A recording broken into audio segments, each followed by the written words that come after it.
right, gentlemen, I'd love to get your words of wisdom, your keys to success. So I'm going to start with you, Mr. Stephen. What are your keys to success? Well, thank you very much. I want to make this one very simple because your audience probably doesn't know who Stephen Seppinni is, even though my mother says, you know, I'm the greatest thing since sliced bread. I have a good Jewish mom. The thing I would say is build a golden Rolodex, because the reason I'm standing here is because I took the time to reach out and meet Kevin and to meet Les. And more than just meet them, I developed a relationship over time. So when I wanted to do business with them, I wasn't a stranger. So my key is, if you want to be standing next to the shark, Kevin Harrington, go to events that are peer-to-peer events where you meet them not as an audience attendee, but you meet them on a peer basis. That's what I did. That's how I met Kevin, and I met Les through a friend, the world's #1 motivational speaker.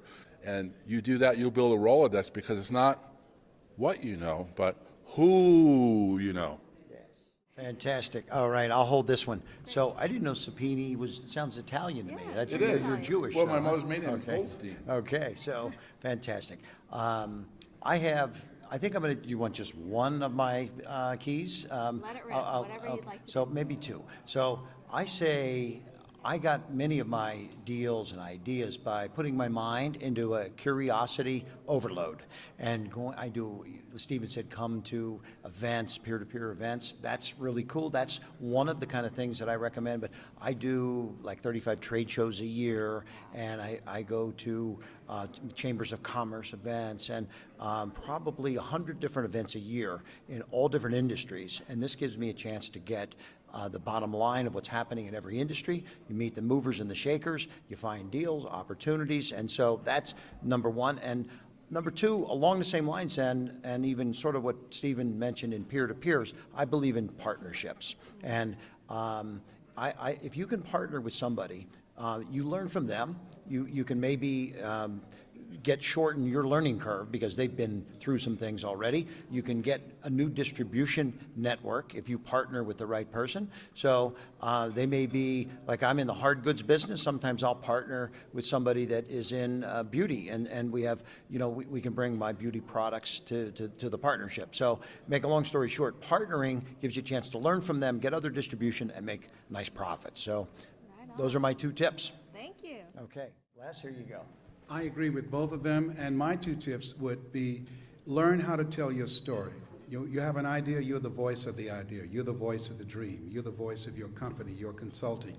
And I had a high school teacher who told me, once you open your mouth, you tell the world who you are. So developing your communication skills, it literally makes you unstoppable. The next thing is the Malibu Mastermind. And the reason that the Malibu Mastermind is important, because you're surrounded with collaborative, achievement-driven relationships.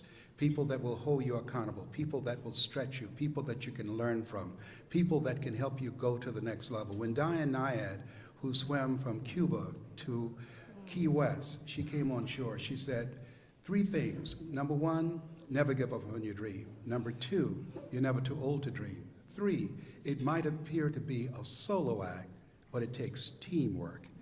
And so one goose can fly 75% further in formation with other geese than they can fly by themselves. By being a part of the Malibu Mastermind, it allows you to accelerate your growth on steroid. That's my story, and I'm sticking to it. Amen, Mr. Les Brown. Let's give it up. Woo! Thank you. So I'd like to give my 2 cents that I learned from Mr. Les Brown. I asked him probably about 10 years ago when we first started our television show at Planet Hollywood. And I asked him, how do you know when something is not working and you're in your dream and you're working, and how do you know when to stop or when to give up?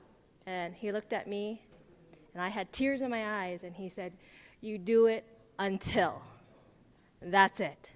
And here we are, 10 years later. We've done it until, Mr. Les Brown. So thank you. Give it up for everyone. Thank you so much. Thank you. Thank you.